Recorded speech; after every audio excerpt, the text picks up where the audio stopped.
Yai dai dai dai. Yada dai dai dai yai. Yada dai dai dai dai. Yai dai dai dai. Yai dai dai dai. Yada dai dai yai yai. Yababa yada dum. Oh,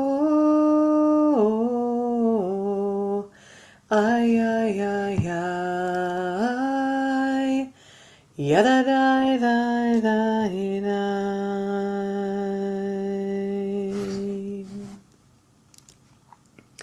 Boker Tov, good morning.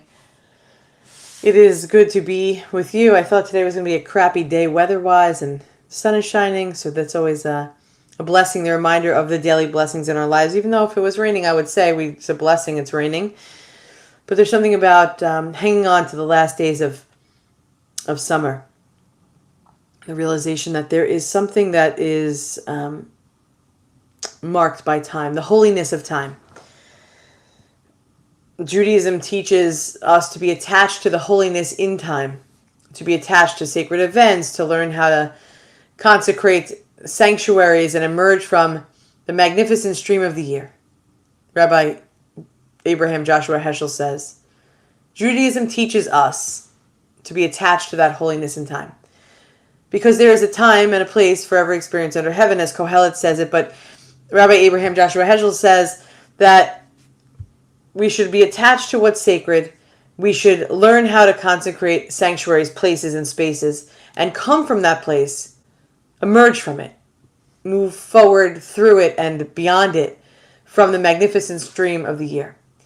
And so a lot of people, I've come in contact with a lot of people that have shown up for me, for us, especially in the last 3 months.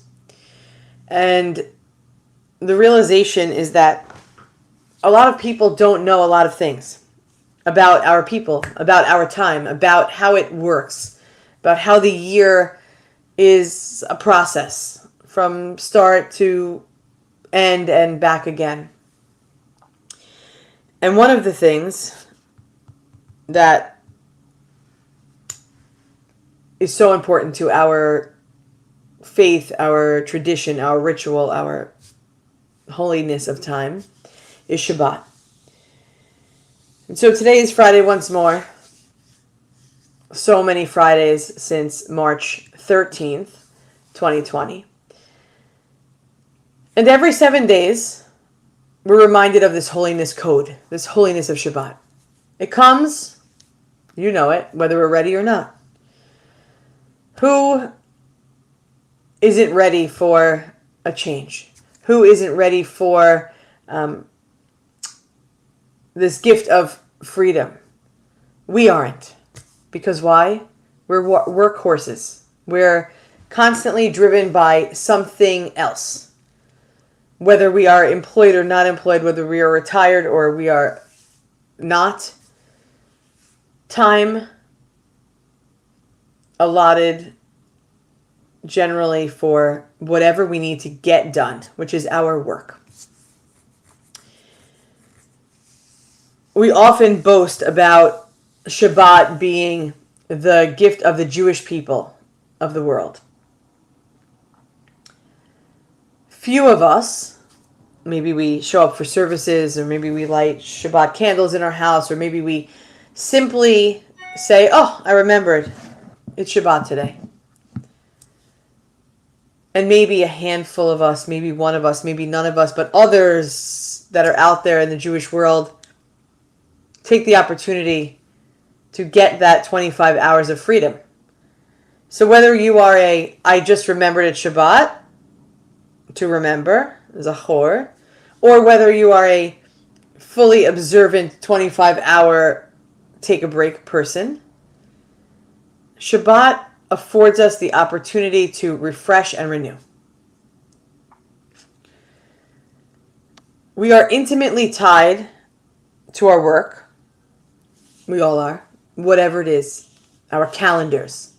We are intimately woven into maximizing each moment of every day. And so often it's what we complain about most that overwhelms us and overburdens us. And yet we keep doing it. We refuse to let it go. Even though we have the perfect out. Shabbat's here, I don't have to do it. I can take a break. But that's not easy for us. So attached, so woven, so choking by this. And this is where Shabbat can help us. Use it as a way, whether for 1 extra minute if you're a 1 minute Shabbater, or whether it's 24 hours and you want to go to 25 hours, or anything in between. Whatever Shabbat looks like for you. What if this Shabbat, and if you can't do it this week, next Shabbat, whatever it is. What if you were to use Shabbat as a way to let go entirely? To let go from the overwhelmed, overburdened, overscheduled, overachiever mindset, and we were just to let it go. Rather than you, me, us, rather than us controlling our calendar, let the changing time for the start of Shabbat determine when it's time to stop working or when it's time to disconnect. I'm not saying, we live in a world that is digital. We live in a world where our connection with one another on Shabbat is virtual. So I'm not saying and you can if you want. If that's the upgrade you're doing this Shabbat, fine. I commend you. But to say that we're going to stop whatever it is that is all over our calendar, and we're going to shut down. We're going to stop. We're going to stop working for whatever that is, the usual.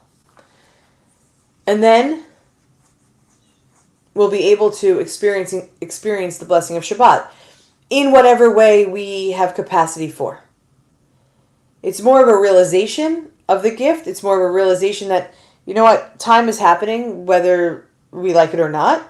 The clocks move, the earth spins, and, this is life, right? This is how it was created, and this is how we live it. But realizing that there is holiness in time. There's holiness in each and every moment of each and every day as an opportunity to see blessing. Rabbi Heschel, for some reason that's like a tongue twister for me always, taught us that things are not only holy in Judaism. Only time is holy. Because if time is holy, then everything in our experience of life has holiness to it. You can only find such holiness when you allow the holy to wash over you.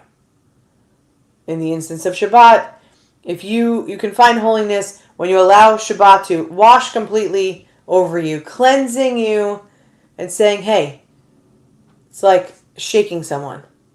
It's Shabbat.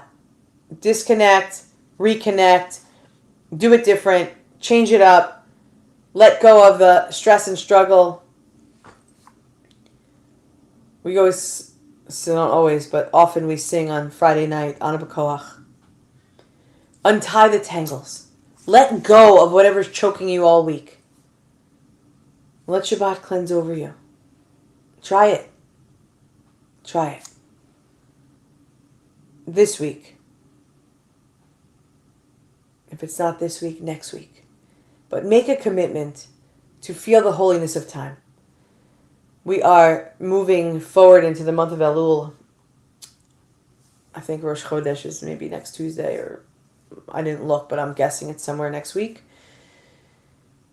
That's that period where we start the introspection before we enter the High Holy Days. Perhaps we have 4 or 5 Shabbats before that. Maybe, oh maybe, you can take one of these Shabbats leading up to Rosh Hashanah and find yourself letting go, taking time to shut it down, taking time to leave something aside and just pick up that which is the holiness of time. It won't be easy, but it's work. Just like anything that's good takes work, and we know it. And so, how do we do it? We do it together. Do something different for yourself, even if it feels uncomfortable. Because the truth is, you got to be uncomfortable to grow. I say it from firsthand experience. We all know, we've all been there, in different ways, in different forms. But there is something about making your time, or realizing that there is holiness in each and every moment. Sacredness, differentness, blessingness, whatever that is for you. As we remember, we are one human family, one heart of abundant love. We love you. We're going to see you tonight at 7 o'clock. I welcome you this morning, Eileen and Linda, Elisa, Jeneba. Who else is here? Debbie, Ann, Shulamit, Lita, Barbara, Phyllis, Evan. For all of you, a blessing. Shabbat Shalom. We love you. Am Yisrael Chai. We will be a people, and we will continue to live, and we will continue to show up for one another. Shabbat Shalom. Am Yisrael, Am Yisrael, Am Yisrael Chai. Am Yisrael, Am Yisrael, Am Yisrael Chai. Am Yisrael, Am Yisrael, Am Yisrael Chai. Am Yisrael, Am Yisrael, Am Yisrael Chai. Od Avinu Chai.